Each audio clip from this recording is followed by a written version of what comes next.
السلام علیکم محمد کوټوال ما الله دې وکړي چې روغ جوړ اوسئ. نن اپلیکیشن د څه په باره کې دی ویډیو وګورئ تر اخره پورې.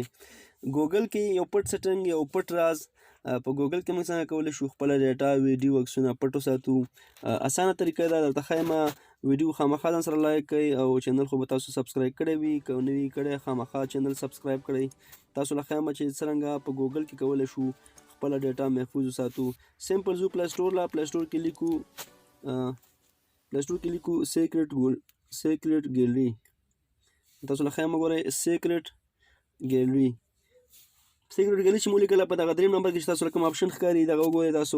تاسو له ښیمه دا شی انسټال کړئ. تاسو دا چې کله تاسو انسټال کړئ تقریبا 15.9 MB وزن لري او 4.1 ریټنګ لري او تقریبا 100,000 کسان دا فی الحال استعمالوي یې ډاونلوډ کړې ده. دا چې کله موږ تاسو ډاونلوډ کړو ته له ښیم څنګه اسانه کولی شو خپل ډیټا محفوظ وساتو همیش دپاره. هر کله چې وغواړو د ګوګل نه خپله ډیټا راواخلو که هغه په هر یو موبایل کې وي. دا چې کله ډاونلوډ شو انټرفیس یې ګورو. دا چې کله ډاونلوډ شو دغسې یو انټرفیس راځي.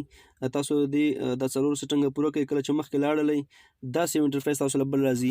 دلته تاسو نه تپوس کوي چې غواړئ په څه شي کې د خپل تصویران یا ډیټا محفوظ کوئ. دا چې موږ ګوګل کې غواړو اول ګوګل موږ تیار سلیکټ کړی دی. دلته اوس تاسو هغه نوم ورکوئ په کوم نوم باندې تاسو بیا ګوګل کې سرچ کوئ. که هغه تاسو هر یو نوم ورکوئ هغه تاسو پورې تعلق لري. فرض مثال زه نوم ورکوم کوټوال 1 2 3 کوټوال 1 2 3 ورکوم. لاندې هم همدغه پاسورډ بیا ذکر کوم. یاد لرئ چې هر یو نوم تاسو ورکوئ باید چې تاسو له بیا هغه یاد وي. بیا د ګوګل کار څه شی دی چې کله هم تاسو په ګوګل کې سرچ وکړئ تاسو له به ستاسو خپله محفوظه ډیټا راړوي. دا چې کله ما سیو کړه د سیو نه بعد داسې انټرفیس راځي. تاسو وګورئ بیا تاسو څه کوئ. دا ګوره تاسو له اوس عام ګوګل کولاو شو. که دغه موبایل د چا په لاس کې وي غواړي ګوګل کولاو کړي عام ګوګل کولاو کړي. که په دې ګوګل کې هر شی کولاو کړي هغه کولی شي خپله مطلب ګوګل نه سرچ وکړي کولی شي.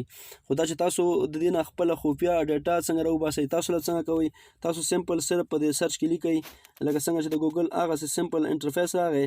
دا تاسو ولید دلته تاسو صرف لیکئ کوټوال لکه څنګه چې ما فولډر جوړ کړی 1 2 3. دا کوټوال 1 2 3 چې څنګه زه ورکړم دا ګورئ ډایرکټ به دلته موږ داسې یو انټرفیس راشي. دلته یې ما نه تپوس کوي چې ته خپل ډیټا ویډیوګانې دلته سیف کولی شي. دا چې ما نه دي سیف کړي اوس تاسو مخکې سیف کوم.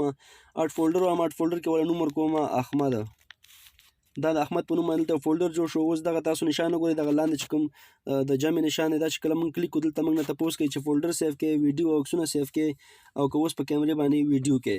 دا چې ویډیو او فوټوز وایم دا تاسو وګورئ دا زما د موبایل ګیلري راله. زما د موبایل د ګیلري هغه عکسونه راله کوم چې زه وغواړم سیف کول غواړم.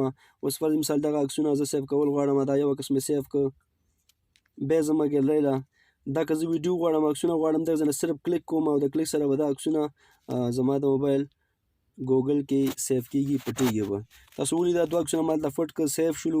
اوس زه کله هم د دې نه بار وځم تاسو وګورئ زه بس عام بار شوم. که زه په ګوګل کې هر څه لیکم بلکل به ګوګل هغسې کار کوي. خو چې کله زه په ګوګل کې ولیکم کوټوال 1 2 3 زما محفوظه ډیټا بل ته 100% ماله راځي. دا تاسو ولیده هغه عکسونه هغه ویډیوګانې چې دلته زه سیف کړم د ګوګل نه یې پیدا کولی شم د ګوګل نه یې راخیستلی شم. ډېر اسان اپلیکیشن دی ډېر خوندور اپلیکیشن دی. د ویډیو لیدو نه مو مننه. خوشحاله اوسئ په مخه.